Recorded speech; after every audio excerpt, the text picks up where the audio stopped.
Thank you for tuning in to the Industries We Trust podcast. We're about to deep dive into the world of e-commerce and startups with Tink Taylor. Tink is the founder and president of Dotdigital. He's a giant in the world of tech and a true industry veteran with 25 years experience in the digital ecosystem. Tink, thanks for joining me today on the pod. Yeah, my pleasure. What a wonderful intro. Tink, you're an absolute veteran of this industry. You've been around for a long time and you're not that old. So can you tell us a little bit about how you got started and what the journey was with Dotdigital?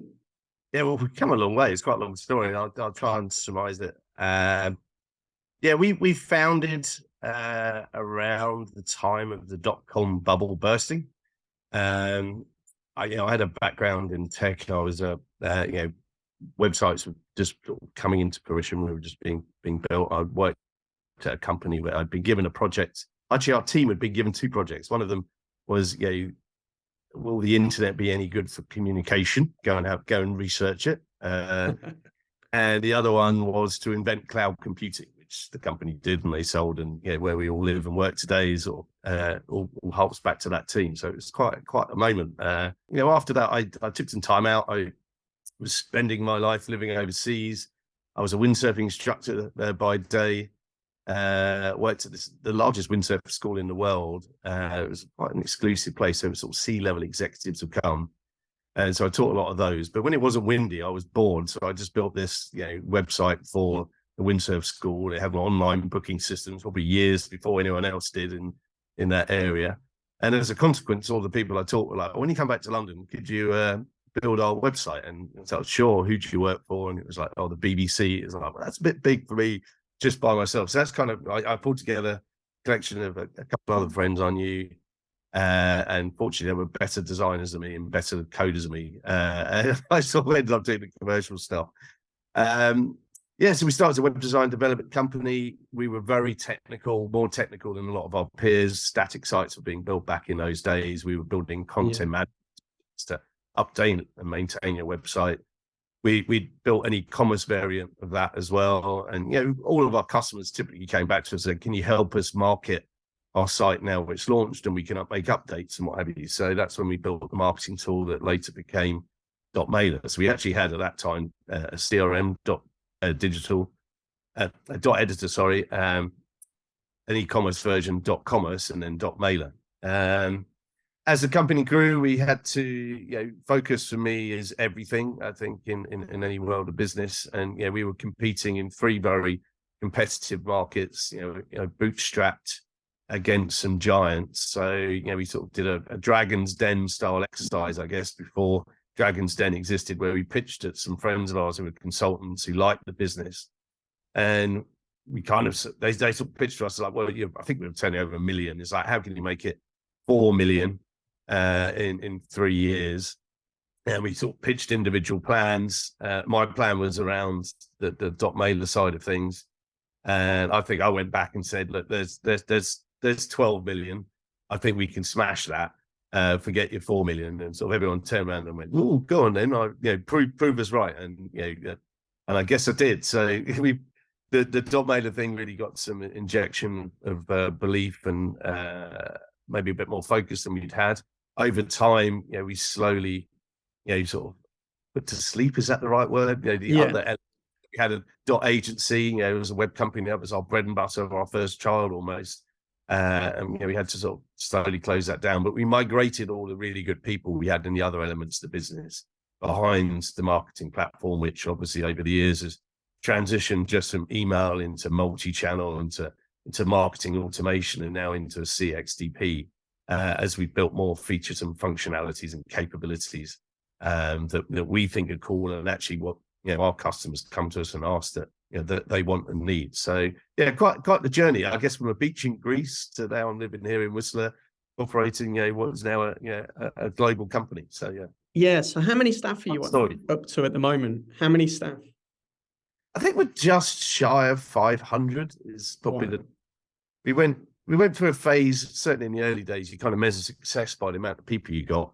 That soon gets expensive. So I think maybe as many as 10 years ago, we kind of the mindset is solve problems with process, not people, and then put the people on top when the processes are right. Because it's dead easy to just go and hire loads of people and think that's success. But then, as you would know, that comes with a lot of distractions, a lot of costs, and a lot of complications.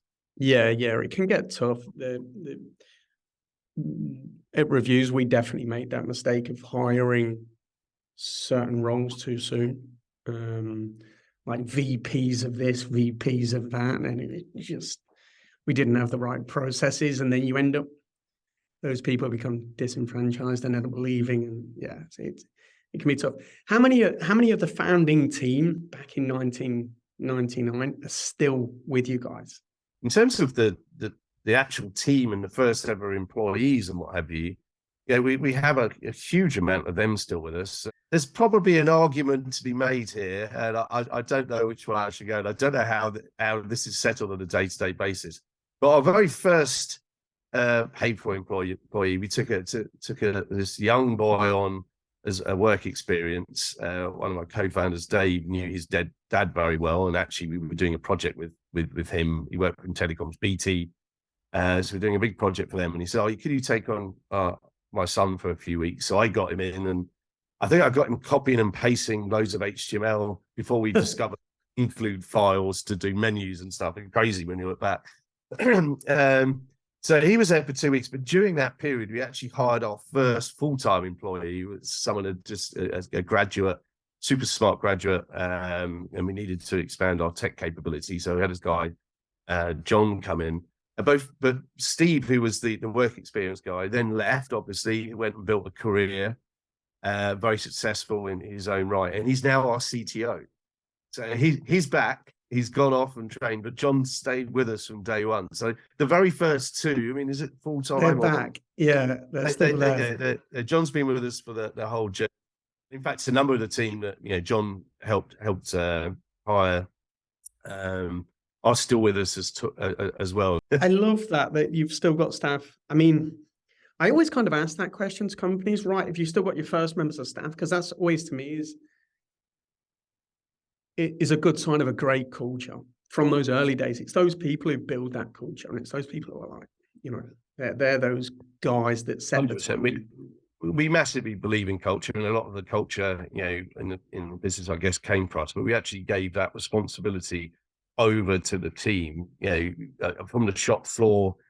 A term came from nowhere called the Dot family, and that was the team had named themselves that because they all hung out in work and outside of work. And we actually sort of handed the culture over and said, well, that family, you need to own that. And what does that mean for all of your peers as employees? What should we be doing as a business? So one of the fantastic initiatives that have come out of that sort of team and that environment is all of our environmental and green policies. We are the first, I think, still the only ISO certified company for green technology in carbon neutral. In this space. So we know others are very proud that firstly that was something we enabled in the culture for them to suggest, and then we've taken it on, we've delivered that, and now hopefully the whole industry follows us in that suit, and we'll never ever be forgotten as the first and the leader in that space. Yeah, I love that. That's super important to all of us. You're down in California, and I'm up here in Vancouver, and fires burn every year, so it's, that particular issue is very close to home for us. Yeah, definitely. I mean, especially you turn the news on at the minute, and you've got Hawaii in a terrible state. It's awful. I think Dotdigital has kind of been that pioneer in the industry, but then and you've grown in kind of a natural way. You've never taken VC. No. But you are listed on the AIM. Correct. So there's a couple of questions I have around that. So how do you feel about these new brands that have came out and kind of jumped into platforms like Shopify? I'm talking about like the Klaviyo, the Omnisend of the world. Obviously, from what I understand is they don't own their own technology, but you guys do. which is a key differentiator. I was really surprised to learn that Klaviyo didn't own the actual email send or the SMS send technology, and they really were the CDP, I suppose, would be the right term, just the database of all the data from the customer. So how do you've seen competitors come and go over that 24-year term? You've seen these competitors, which were probably huge. Like, I'm thinking brands like Bronco and brands like that got purchased, and then you've seen the evolution and the dying off of brands. Yeah, I mean, this is. I mean, you mentioned a couple there, but this isn't our first rodeo in terms of competing against that sort of situation. We have always been bootstrapped. We took the decision to list. That gives us access to money. That was kind of the decision at the time we were making. We might have wanted to make a number of different acquisitions. That's when we were sort of operating, to say, all those different business areas still. So the e-commerce, the content management, the agency, and the marketing. We spun off a little bit for a while into search and pay-per-click before we really doubled down the focus just on the marketing side. So that was one of the drivers behind it. And being listed on the London Stock Exchange, very different from NASDAQ, which it's much more traditional in terms of what the investor base is looking for potentially. It's top line growth, but also bottom line profits. So it's a different set of metrics where someone comes in, private equity or VC comes into a company, say in the US, and for them it's all about dominance, top line growth, client numbers, and they'll grow that as quickly as possible.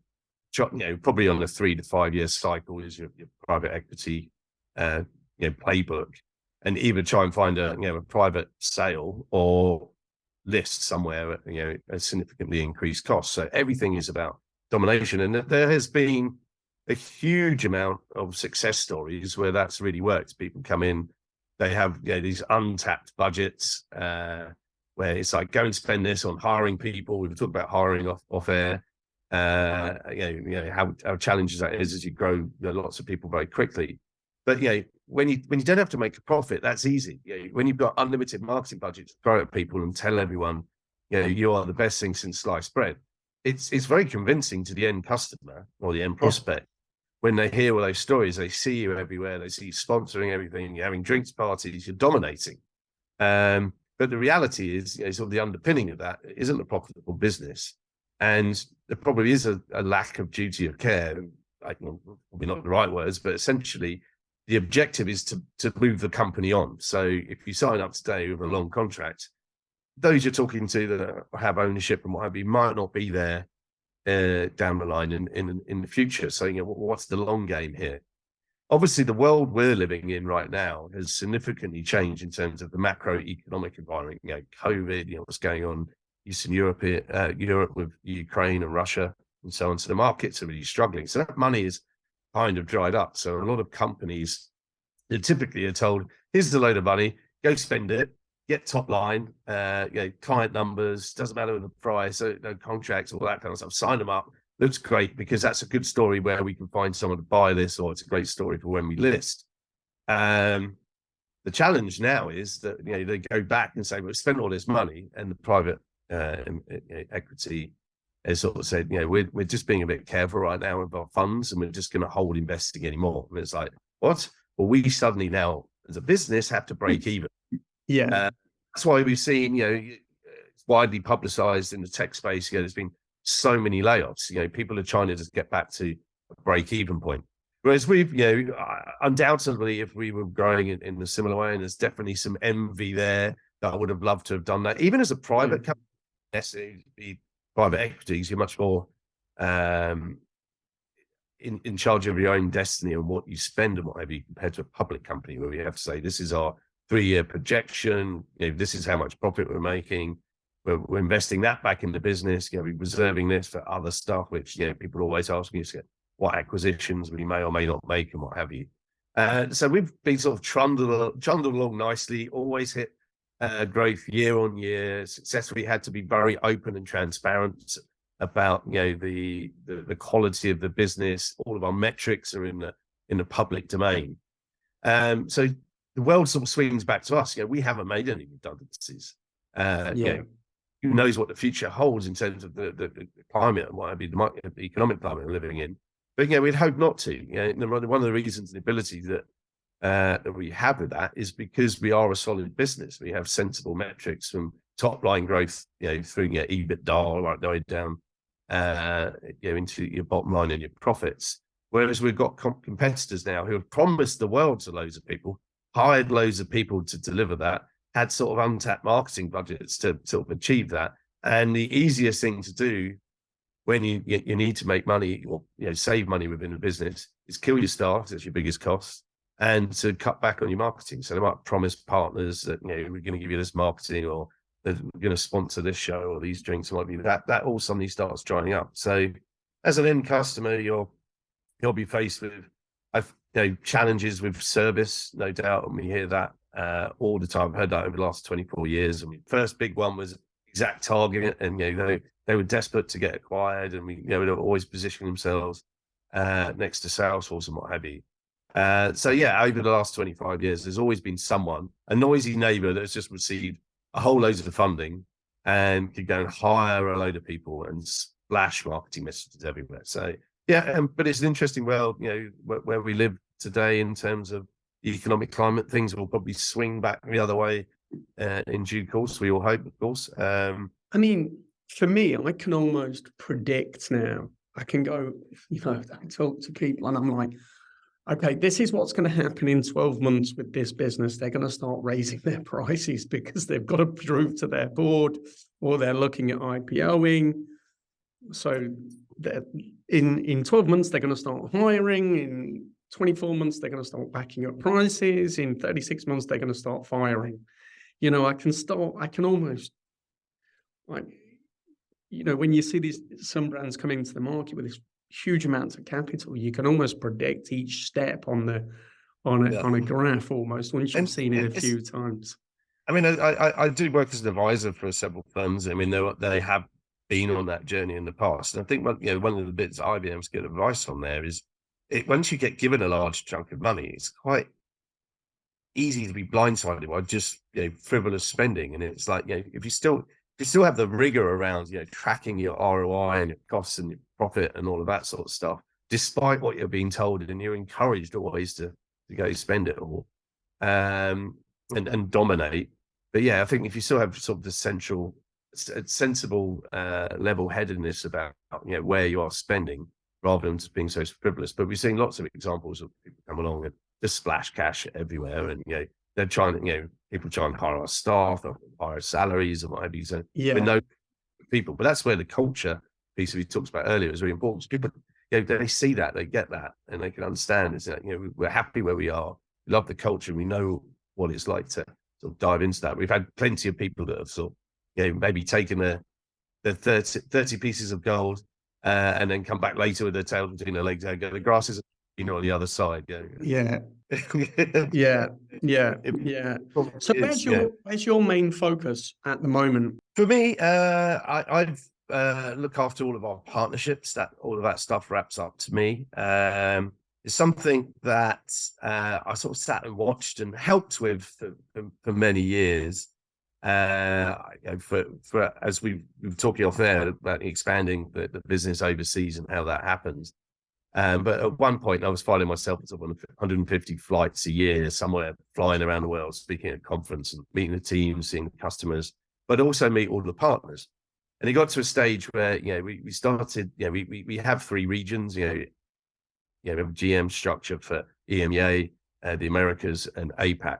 But what I consistently kept on hearing is partnerships are different in all of those regions. Or actually, when you've gone to, and seen all the partners and had a few beers with them, all the kind of stuff that they want and they need, a good 18, maybe 90% of it is very, very similar. So we would like replicating effort, and it was a bit like walking through treacle to get all of the tools that were needed for all the partners. So I kind of kept on suggesting we should do this in a global way. We had some regular leadership that was doing that and actually brought that team. Unfortunately, we lost them, but also I think part of the challenge of losing them is very different. We need the whole business to buy into this because partnerships touch on marketing support, finance, products, yeah, you name it, every division. And to get everyone to kind of change to this centralized global team from a partnerships perspective aspect is quite a challenge. So there's a lot of internal business change we need to do, and there's lots of materials that we would need to deliver to our partners that you would assume lives in the business somewhere. So, and we need to make sure that was consistent across all of the regions. So there's quite a bit of work, and I kind of looked at it. I love all the partners. It's great fun.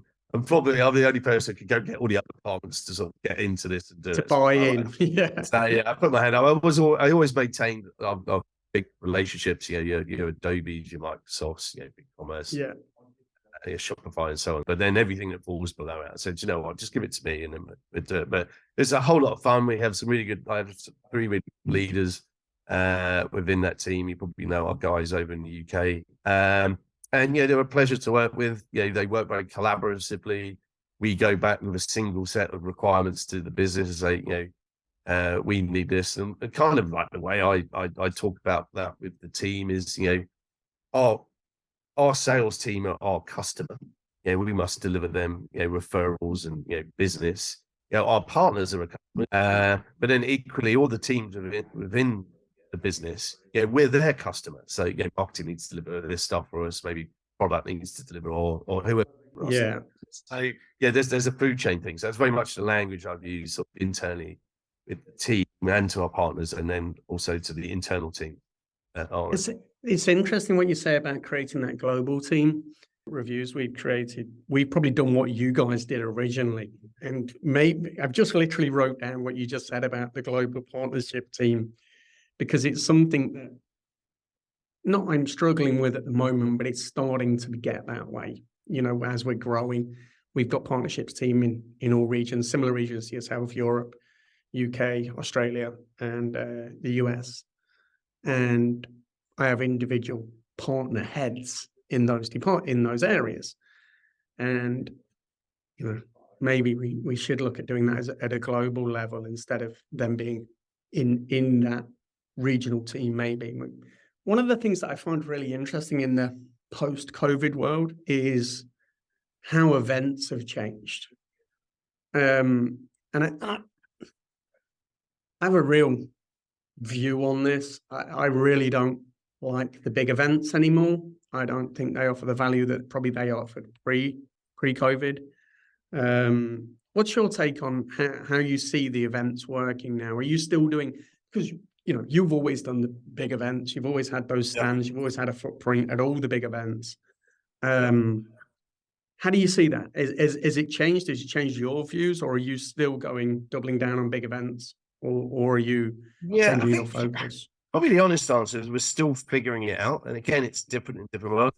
From what I hear from our UK team, there's been some really good events. The appetite there is for people to go back. I think from a partnership point of view, all events are really well attended. But then I look at comparable events in the US, there's been less end customers there. Very expensive to travel. It's time consuming. People are used to working from home and not having to even travel to the office. So I still think in some areas, some of the events have fared better than others, around the world. And I know we're definitely reviewing what we would do, maybe say in the US, where events are just an order of magnitude more expensive. Like the cost for a booth, the travel and accommodation, everything is it's 10x than what you would see in the UK, for example. So you need to get significant ROI for them. From a partnership point of view, it's great turning up with your partners there, but if no customers turn up, the sales team aren't happy, customer success team aren't happy. And I think it's still a little bit hit and miss in some parts for some of those conferences. We've come back from a couple in the last few months, and they were hugely popular. I know those particular ones, the first year out of COVID, there was hardly anyone there, and we ummed and ahed about whether we should actually attend that. So I definitely think time will tell. There's definitely appetite to get back out there in terms of the ecosystem. It's whether the end customers start doing it, and they seem mass in some places, but not others. But I used to do it in both. So Yeah, I just see customers going to smaller events now. I see so much noise about those smaller, like where it's not 3,000 people, it's 300 people. yeah, I'm seeing definitely a swing. And I'm not, you know, maybe not seeing, I'm feeling it. I'm feeling there's a much bigger appetite from merchants, especially, not partners so much, but merchants, or customers, should we say, brands. Let's talk about brands. From brands to visit these smaller, more focused events where they're not getting bamboozled by 1,000 brands, but they're talking to 5 brands.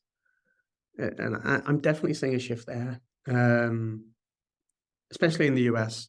So you're definitely seeing those, the smaller events seem to be working better in California, where I am, New York a little bit. I went to one in Boston last week and it was amazing. Small event, 300 people. And they were just, the brands just seemed much happier to talk. Yeah, more engaged. Yeah. Yeah, no, good observation. Yeah, sure.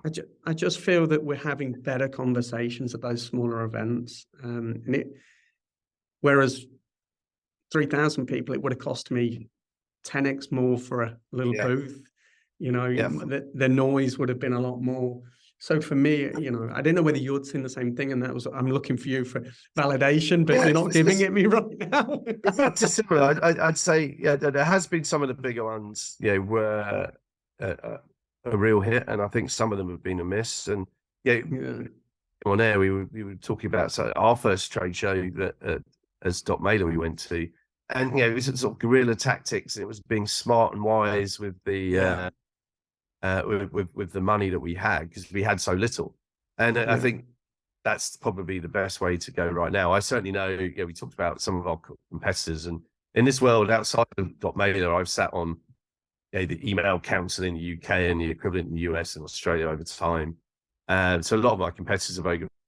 One, we're still really good mates. And he, US, I think, did platinum sponsorship of everything, the biggest thing, a load of money.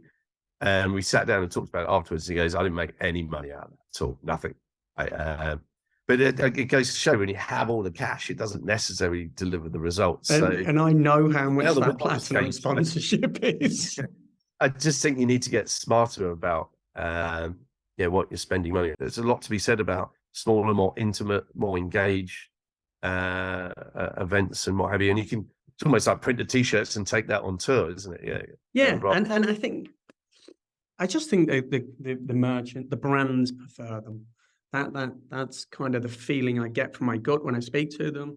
I think there's this chore of going to the big events. You know, when you started, you expanded into the US, because I tried to break into the US 3 times and I only managed to get a foothold the 3rd time. I failed twice miserably. Came back with my tail between my legs and a painful bank account. And I tried everything. Did you have instant success in the US? How was that journey, that transition from, I mean, obviously you had got a lot of experience, but like when you first went there, how was that? Yeah, I mean, we took a small team. We've never retracted back to the UK, so we sort of toughed it out. I think our clients took us there initially. We kind of looked at, where are we sending all the invoice? We had a significant base in the US, so we sort of used that as the flagpole, as it may, and then sort of piggybacked off of that. We soon looked at the cost of everything, which was, say what we talk about as astronomical. So we very much focused on a couple of areas where we were excellent, and in that respect, we took our Magento integration and our e-commerce business, and that was our focus, because we couldn't sprinkle the marketing dollars, wouldn't go any further. Now in the UK, we do B2C, we do e-commerce, we do CRM, we're a bit of everything.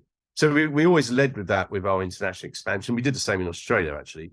Obviously, then the whole industry changed. Magento was dominant. Bronto was dominant at the time in the US, so it gave us a target. Those guys are actually really nice guys that people, the product wasn't too dissimilar to us, so it's difficult to displace. But people were familiar with how we operated because of the job that Bronto done. And ironically, Bronto's been through that cycle. They sold to NetSuite, and I'm very delighted to say we have a number of lovely ex-Brontos now work for our US operation. But I think it was the focus. We had to knuckle down. Sometimes that was turning away business that we would usually have taken, but it deviated from that focus to say focus everything. And then if we were getting dragged somewhere and sidetracked, I was always quite adamant we wouldn't do that. We've grown, and maybe we bumped along a few times as we, as you say, you get the foothold going, and you put some management in. We've gone through a couple of changes of that over the last 10 years or so, and with the team that we've resulted in now. Again, they came in with a similar culture, know the industry, very similar platform capabilities. I love that brand that they built. The Bronto brand was a great event brand.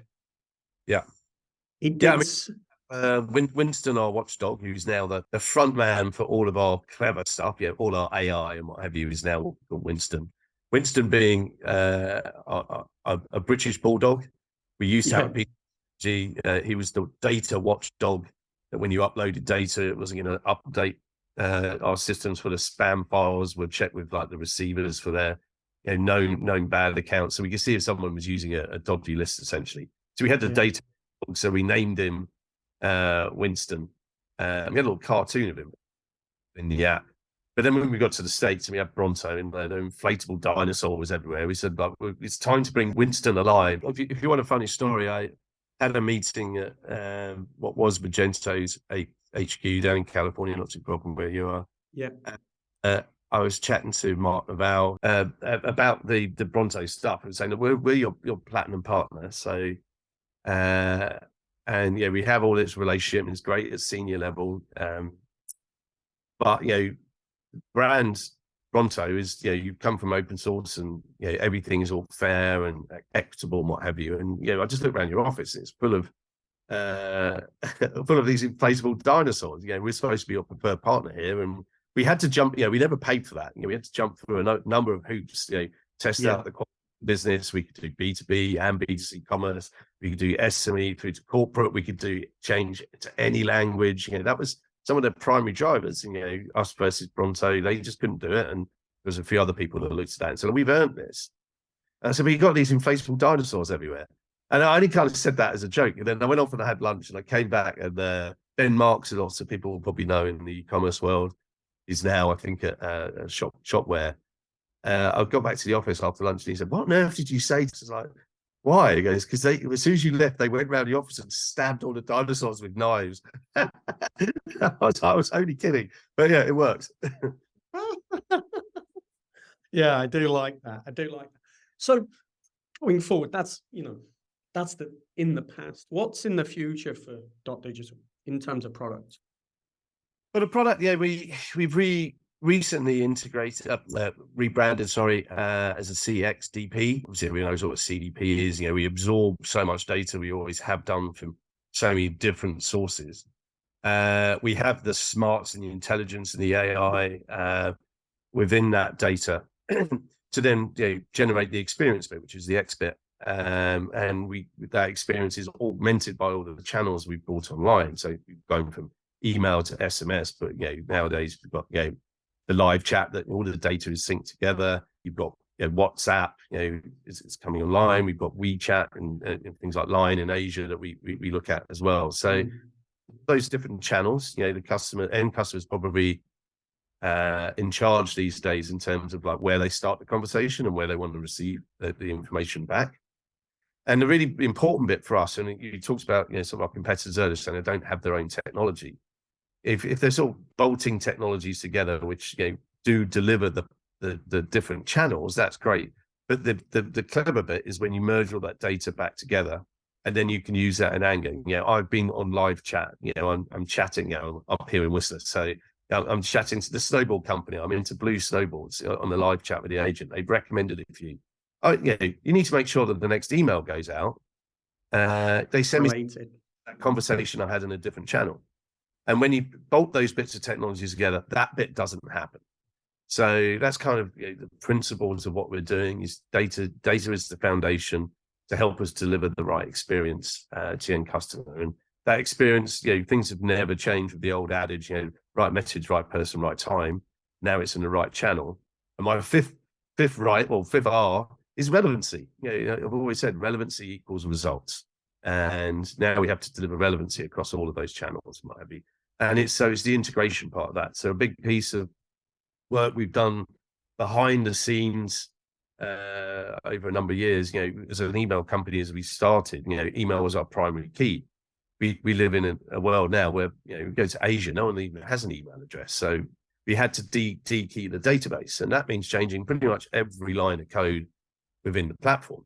And as Steve, the tool chap I was talking about earlier, Steve, our CTO, has run that project with his the team, and big part of that team are the guys that have been with us for 25 years. But they describe it as, we've had to change the engine as the cars run. So an unbelievable feat of technical engineering. So essentially, we are a brand new platform right now. So it's all being rebuilt. It's brand new. We have our summit coming up in September, our global summit in London. So there'll be lots of information about that. It's probably the big splash, but we've been dripping out information about this for some time. But it's the driver as being email isn't the primary anymore. It can't be. People have multiple channels they want to talk on. So that whole key exercises needed to be done. And so that from a development point of view, there's not a line of code that doesn't impact. So we've had to do a whole lot of work behind the scenes. So the exciting thing for me is over that period, we've still delivered quite a lot of other additional functionality, features, integrations, the user stuff. But we should be freeing up some technical resource now to do even more cool stuff on the work that we're talking. You'll see much more of the tip of the iceberg. We've been working on what lives beneath the surface, but those foundations that we put in place, with the rewriting, refactoring, speeding things up, using smart technologies where we can, the dekeying in the database is going to help us all make the platform to a much greater extent. So it's exciting times actually on that front. Yeah, that's interesting because I didn't, from an outsider looking in, partner, I honestly didn't know you was going through all that for the last year or so. So it's pretty good that you managed to do it while still operating Dotdigital in the way that... One of the things that we've always struggled as a business, UK to US, it's about beating the drum about ourselves. We're very British, we're very reserved. I remember we used to release features that were, let's not tell anyone about them. Whereas, in America, you might be sitting there and everyone's pumping their fists with some bunch of vaporware that's not even been built yet. Yeah. It's probably the right way to go. You go to a car show and, they always have their concept car. It's not available for a couple of years. But that's the bit that makes the front news of the magazine or whatever, the front page of the magazine. So we've always, I've made anyone who sat in a board meeting will know I've sort of said we need to sort of be a bit more fist pumping, but we can't help it. We're British, we're reserved, and we're very honest in our approach. But the engineering team here with Dotdigital is quite the significant driving force. It's magnificent, but we are a bit. I personally feel we're reserved in the way we should beat the drum about that. But especially again, we're on a bootstrap company, without taking all that extra money to deliver that. It's a phenomenal feat. Something I'm personally very proud of in that team. Oh no, you should be. You should be for the growth you've had and the time in market and the things you guys have seen to still, be not slowed down. Like you see these every company, every big tech company, they get slower and slower as they get older because it's legacy and legacy tech. But to still be fast moving, 20 years on, it is an amazing feat. We never wanted to be in that position where the tech is old and legacy. Again, I won't name names, but say I'm friends in the industry, and one of our competitors in the UK that did the right overseas, they've sold now But I know those guys, and they program in some language that I used to use when I was a programmer over 25 years ago, and that's the core of their system. I said, Do you, shivers. Fine. do you think it's different because some businesses who have like this problem of not staying current with the tech, do you think it's because they're sales led and not product led? That's kind of how I feel about in our industry. I feel that some of the ones that have developed slowly is because their focus is so much on bums on seats on the telephone. They're so focused on the numbers that are coming in on a daily basis and I mean, not focused on the tech. there's probably some truth in that. I mean, ironically, we're probably a tech company that happens to be in the marketing space, and we're probably not as good at ourselves as our technology is. Probably shouldn't say that, but yeah, we had tech at the heart. I think there's a timing issue here. Like when we did the switch, the process, we actually ran 2 technical teams, 2 products, 2 support teams, and almost 2 sales teams. We had to run 2 businesses. We had the old version, business as usual, and the new one that we were building and then slowly, selling people onto the new one. And then we had the migration thing. And we probably did that at a time where we saw that being significantly painful. But that would be so much more painful to do that now, 15 years later, or what have you. And that was, having gone through that pain, that's why we engineered the platform, so we wouldn't have to do that again. Yeah. We would allow ourselves to be future-proof and make these updates as we went, rather than falling behind. And I think there's probably some companies, you're right, probably completely sales-led, that don't know that much about tech or don't have the foresight. And then you just get into such a situation where actually making that change from that legacy system is so expensive and so painful that it's impossible to do. I think that there's not an appetite to do it. Absolutely. If you've taken that VC money, or you're having to hit numbers. If you're taking private equity money, or you have to hit the numbers. So there's not really an appetite to go, hold on, let's be a product-led company now.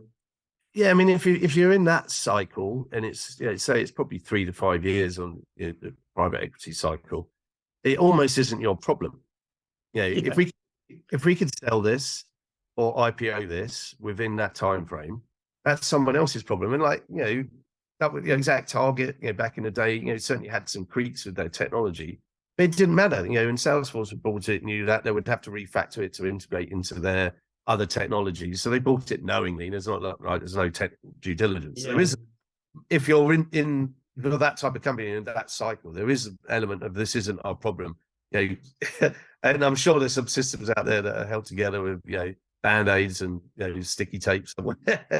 So something you mentioned a minute ago was you mentioned Dotdigital and AI. So how do you see AI playing a part in marketing automation as a whole? How do you see that being integrated into the marketing automation tool? Yeah, I mean, there's some obvious ones now that we've already released, and there's more to come, and I'm sure we'll be announcing lots of stuff at the summit. So I don't want to steal all the thunder, but things like we've gone from spell checking to generating the content, making sure it has the right grammar. There used to be tools out there that would help you predict the best subject line, but we can tell you what the best subject line is now. Right. Type of thing. We've gone from back in the day when Dotmailer first started, you would upload your contact lists and your creative and send everything out to everyone. But now we need that relevance. So we need to look at the data all the time to understand what we can learn from that, to almost send one-to-one messaging all the time to everyone. Every time we send out a message, regardless of the channel, you have an opportunity to convert. So you want to be doing that all the time. It's kind of a mindset thing. You actually want to send more, whether it's email or SMS.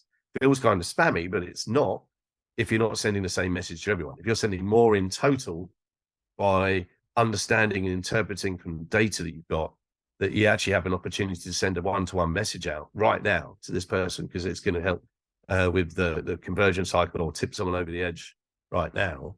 But the volume of data that we have and everyone else has now is so vast, you can't do that with the human eye. So it's that artificial intelligence and some of the automations that go alongside that helps empower some of those decisions to really sort of drive that messaging and the content that therefore lives within it to make it relevant. Yeah, no, it is interesting how it's going to play a part. I was thinking about this the other day, was actually, I wonder how, AI is going to affect the marketing automation landscape. And obviously creating some of the content is one thing, but actually, coming to the same conclusion as what you just said, was picking that right time, picking that right channel, and being relevant at that And right exact point. the data points do live as data points within your data set, always have done. But as they've grown, about merchants earlier, but just general marketers, you're pulling in data from your CRM, maybe your e-commerce platform, your POS or whatever. There's just so much available. You're sending messages out and you can see the level of engagement, what's working or not. You can look at similes, people that look like Tink also bought this, and you start merging. There's an untapped, unlimited amount of data, and that's what's led into this whole CDP world sort of get established. It's like pulling all of those sources together. So so that's where we come to, we've got it usable, we've got the intelligence, and we've then got the output mechanisms and the messaging is the experience to deliver that relevancy. And that's kind of where what sort of lives at the heart of our essence and what we believe in. Amazing. Tink, honestly, I could talk to you all day. You're such a wealth of knowledge about the industry and about Dotdigital and the product, and you know the landscape so well. I'm always looking for book recommendations. So books, audibles, podcasts, newsletters. I just, I think every entrepreneur just wants to keep learning. I struggle with this one. Firstly, I'm dyslexic, so I struggle with this. Me too. Sorry. I've never been a big fan of books, so I kind of struggle with that a little bit. The podcast I do really enjoy is where Richard Branson's journey on how I built this podcast. I love that one. Starbucks one I think it's very interesting. So I think that's a great podcast, and there's definitely. That's interesting that the Starbucks one. I've not listened to that. So yeah, I mean, they as a brand and what they're known for, and actually what the essence of where they started and what they believed in, and how that evolved and maybe swung both ways over time is quite a good story. I also, from a book point of view, one of my favorite books, I guess I've read that I do recommend to people. It's an old one now, is Tipping Point by Malcolm Gladwell. Just on marketing, and I love the story in there about Sesame Street, and like every single element of Sesame Street was by design. That you use marketing tactics and data points, and everything about that show was really, really well thought through about how to get the result you want. And in our world, the result is probably sales and conversions, and the result in Sesame Street was the learning of children, but it deployed all the smart data tactics delivered for a TV show. So I've always enjoyed that book. Brilliant. Honestly, Tink, you've been an absolute superstar, such a brilliant guest on the show. I look forward to meeting up soon and having a beer. I know our two brands are working together closely, and I love that. I might see you up here in Whistler. We did an event, .ski, just before COVID. I'm there. We're just trying to do the number punching. It's for our partner network. So I'm hoping that maybe in 2024 we could do something next season. So watch your space. But I appreciate you so much.